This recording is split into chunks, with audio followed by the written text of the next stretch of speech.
Hello and welcome to Mostly Minnesota Music. I'm Ann Tracy. I'm here with my co-host, Heather Baker.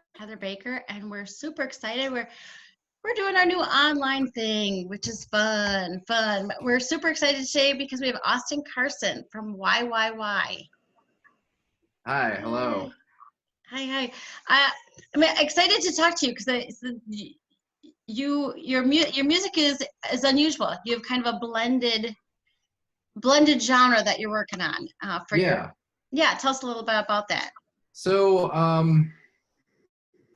I feel like I feel like most artists, when they make music, it's a combination of a few things. It's their for the most part, it's their influences kind of merging with their own talent and their own personalities. So I feel like with my stuff, it sounds a little less conventional, but I think my interest as far as music and what I listen to is fairly broad. So I kind of get a lot of inspiration from a bunch of different areas, and then I kind of take all that in and try to, and then what comes out of me is just kind of a culmination of all those things in myself. So yeah, that it's very experimental. Certainly the instruments, the music is very and then there's a great pop sensibility to it too. Yeah, so one thing I really like, I'm a huge fan of pop artists that do very complex things with big pop songs that they're almost in a sense like kind of tricking the listener into like they'll have these very complex chord progressions, but they'll do it in such a way that is executed so perfectly that the average listener, it doesn't sound like anything experimental. It just sounds how it's supposed to sound. But then once you get under the hood, it's like, wow, there's a lot going on. And I kind of learned a lot of that from like the Beach Boys, where you have these songs that are 2.5 minutes long, and they're some of the most popular pop songs ever made. But once you like pick them apart, there's 3 tempo changes and 2 key changes in there, but the way they're constructed is so flawless that the average listener doesn't really pick up on that. It doesn't sound like jarring or abrupt. What is your background, Austin? With music? Yeah, sorry. Oh, I'm sorry. I said, what is your background in music? Like, oh, for a second I thought you were talking about. I was like, well, my cat. What's the cat play here? What do you play?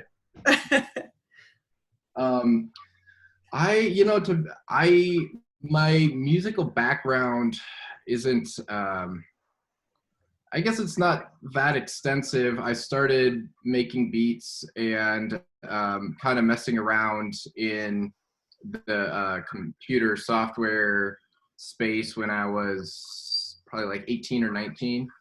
And back then I was doing more hip hop based music, and then it kind of just evolved over time. And I did a couple years at McNally Smith and kind of learned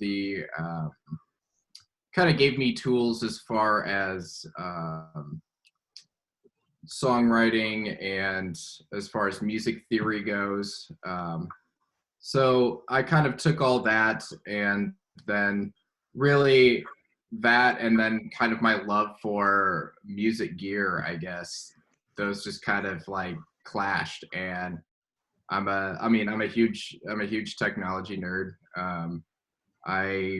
I love like hooking things up that shouldn't be hooked up together, and then just kind of seeing what comes out, and then trying to find a way to make that musical. That's just stuff that I absolutely love doing. I like when I listen to music, I like hearing songs where someone uses something that I'm just like trying to figure out, like, what is this? This is not a guitar. This is not like vocals. Like, what did they do? And that's really inspiring to me. I was going to say, you seem very layered in your way of thinking of music or how you put it together. So I was just interested. Yeah, that's cool. I've always enjoyed, I've written music reviews for years and years, and we were saying before we started the recording, I am a big fan of very experimental music. I love something that makes you think a lot more. Yeah. There's a lot of really interesting music I find coming out of South Korea and Japan, where a lot of it's not even in English, but there's this artist Shintaro Sakamoto that has these has all this he has all these different flavors for how he creates things, and he'll have like a lap steel guitar with very extremely slow drums, and then he'll be singing and then have some like higher pitched voice that almost sounds like a baby's voice over top of it. And even just describing it, Love it. sounds like ridiculous and silly, but it's amazing. So yeah, I mean, that's just, I guess that's basically that. Yeah. Well, I love the juxtaposition of the pop and that sort of very experimental. Yeah. I just love, because I know that I have been to shows where we start, and I've a friend of mine who will often play the bookshelf or Mm-hmm. the bicycle wheel, which is amazing. And you get a lot of different sounds with the bow. And you start from there. Mm-hmm. But it often seems at the end of the night, it's around about 3, 4 o'clock in the morning, someone super poppy will come on, and that's it. Everybody is on the dance floor. Yeah. So it seems like a strange mix, but it isn't. There is something about it that is it's sweet and sour or something that. Yeah, I think I've been to shows like that too, where it's nice because you have something that, I mean, in very basic terms, you have music that's really designed to make you think, and then you have music that is designed to make you dance. And so it's kind of it's kind of like a well-balanced meal. You have vegetables, you have dessert. I mean, that's kind of, a lot of times it's kind of how I think about what I do, because you don't want to give people just dessert, and if you give them just vegetables, then they don't like that either. So I like things very well balanced. Well, and I think you've done a great job with that. I think the irony in some of your lyrics it's amazing. So you you have an album coming out, national release on June 19th. Yes. Nice. So that's exciting. Album's called Aqua Dungeon After Dark. It's my first debut full-length record. So I'm very excited to be putting it out finally. It's kind of one of those things that I'm kind of a perfectionist, and so some of the tracks I've sat on for years, and it's finally all come together in kind of like a neat package that I'm really excited for. I can't decide if it's the best time, the most ironic time for an album. Yeah. Called Aqua Dungeon After Dark to come out. For that to come out during a pandemic. Yeah, I mean, in kind of an interesting way, like a lot of the lyrics are, they're kind of about staying at home and just being, for a while when I was writing the record, I had some health issues I was dealing with, and so a lot of the time I just kind of just felt like shit and didn't want to didn't want to leave the house, didn't want to go out, had a lot of anxiety. And so a lot of making the record kind of came from like not being able to be inspired by things that are outside of your house, but taking these things that are around you every single day and trying to find new meaning within them, you know? And so I think that's kind of a huge theme in the record. And now that we're in this this climate of like everyone has to stay at home anyway, it's, you know, unintentionally just seems like a great time to put it out. But what advice would you have for people? As far as What did you learn in the process? I mean, do you think this has better prepared you? Are you better prepared than I am? Are you? I would say like creatively it has probably prepared me a little bit better than I would have been, but it's hard. I mean, even though this is like a lot of people, myself included, are just like, oh, if I just had the time, you know, I would just be doing music 24/7, blah, blah, blah. And then now that you do, it's like one of the least inspiring times I've been in, to be honest. It's it takes a lot to just push myself to like be productive, and I am productive regularly, but that's not without like really having to go at it. So as far as any advice, boy, I don't know. Probably just get out and walk around as much as you can, as safely as you can. That's kind of that's one of the things I do daily. I go for I call them like sanity walks, but around like 5 or 6, you get kind of cooped up and you're like, okay, I need to, it's good. It kind of puts everything that you've made or done during the day in perspective, and you can kind of see it from more of like an outside lens. So then by the time you come back home, either you want to pick it back up again, and if you do, then you have kind of a better view of it than you did earlier.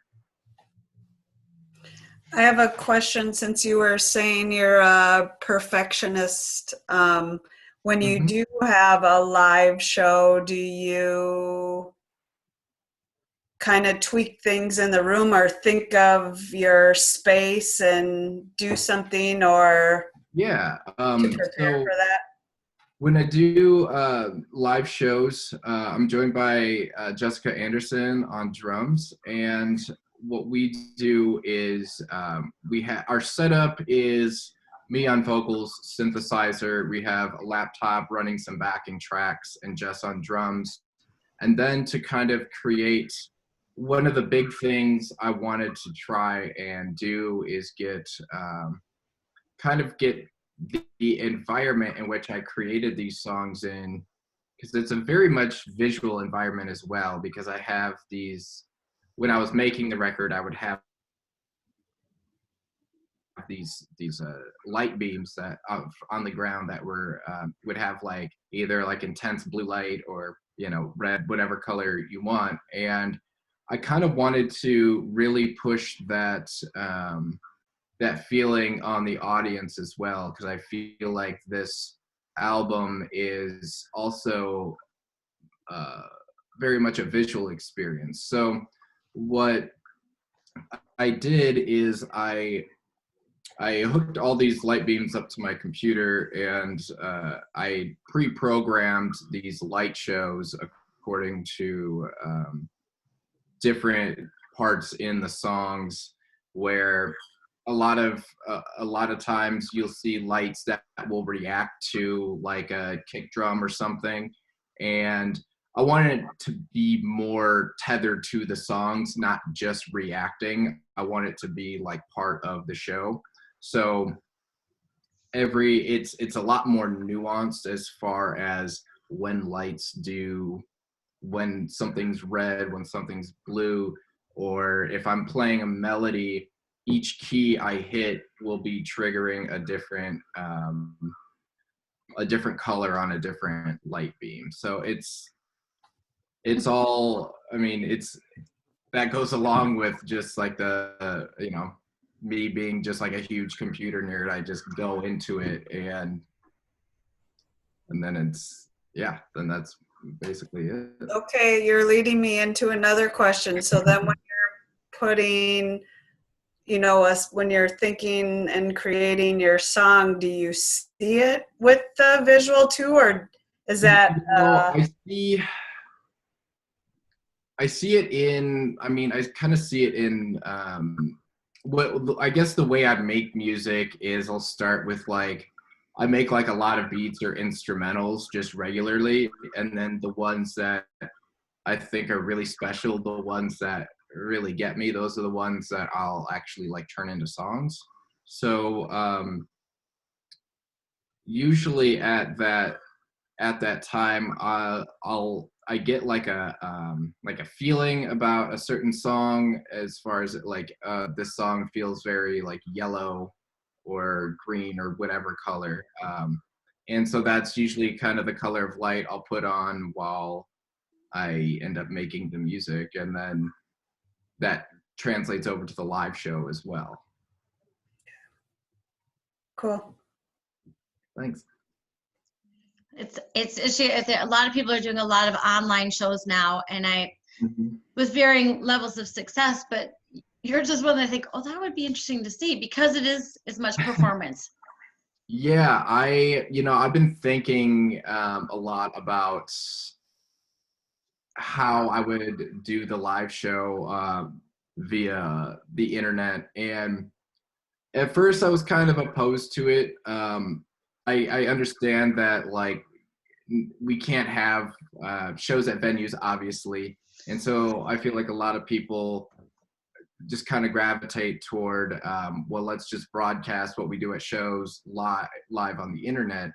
And part of me kind of feels like that there's something that's lost there, and I mean, a lot of us don't know how to really even get that thing back. So the best thing we have to do is just to broadcast what we would normally do. But a lot of times that when I watch like live performances via the internet, it doesn't really get me, to be honest. And a lot of times I don't feel like me doing something like that would almost feel a little disingenuous, because I always want to create things that I would like to consume myself. But I'm working on a way to do it. It's not going to be very similar to that, but there's things I'm working with right now, getting into like video synthesis and things like that I would say in a couple weeks, maybe a month. I mean, don't hold me to it, but I'm trying to get something up there that's going to be interesting and inspiring. I think Ann and I were talking last week about if when MTV played videos 24/7, if that was kind of, hopefully that would come back. Love that, because I feel the same way.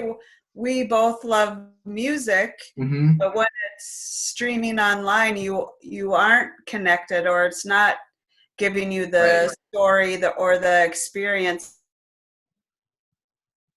where the next best thing to me would be a video or something, just connection. Well, and that's kind of one of my things too, where, I mean, if we're going to be in this world right now where we can't have a live, like, face-to-face interaction, then that also means things can be more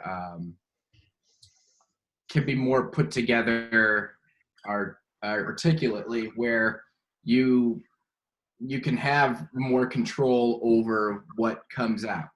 And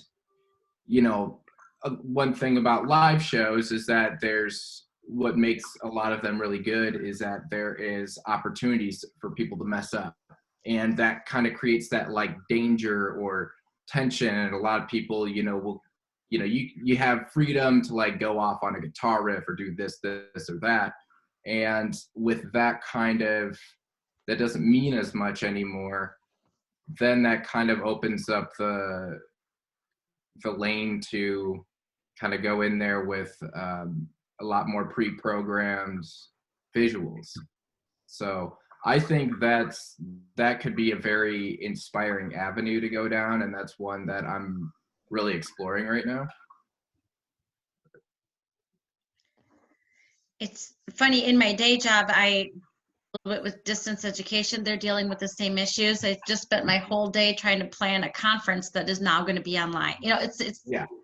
You could be a leader in the field, really, for musicians and beyond. I think we're all trying to, we all miss the person-to-person connection. We all miss that human touch. And if there's a way that you can supplement it with something, Yeah. Well, yeah, I mean, there's obviously no substitute for interpersonal contact and communication, but I feel like in kind of a nutshell, we just gotta try to make the best of our circumstances right now. And I think it's also a lot of people, myself included, become more creative when we have restraints, because then you have to find new and innovative ways to reach somebody. Not only it's through the internet, where you don't have you're not seeing them right in front of you. It's there's miles apart of difference. I used to teach English, and I said, if you want to get people to be creative, assign them a sestina. It's a very measured poem. It's so many lines, it's so many, it's like saying you do a haiku. Right. Suddenly you have to be creative in other different ways, Well, I mean, that's, some of my favorite songs that I've written, I put constraints on from the get-go. Like, you can't rhyme a single time in this entire song. And then you end up coming up with things that once your brain starts working in a different way, that allows you to, that might change how the baseline you write, because your brain is already in this different area entirely. It's kind of in an uncharted waters. So I don't know, it can be really exciting and interesting. It can be. Samuel Beckett started writing in French. He's Irish, Mm-hmm. for the same reason. Yeah. It really held him to a new. No, it kind of makes me want to ask, what constraints, what focus for a song like "Keep Off the Lawn"? Well, I mean, the song itself is definitely about staying inside, hence the name "Keep Off the Lawn." As far as, well, with that one, I wanted to make something that sounded very big at parts, but also very open. And I felt like I had enough songs that were a little claustrophobic feeling, that I wanted to let things breathe a little bit more. And then it kind of, goes into kind of morphs into something completely different. But with that one, I'm not trying to think of any constraints I really put on myself with that one. It's just fun to think about what it might have been. Childhood memories. I think even just sticking to one topic to sing about. That's a big, and for myself, that's a huge constraint, just because I feel like I'm constantly all over the place.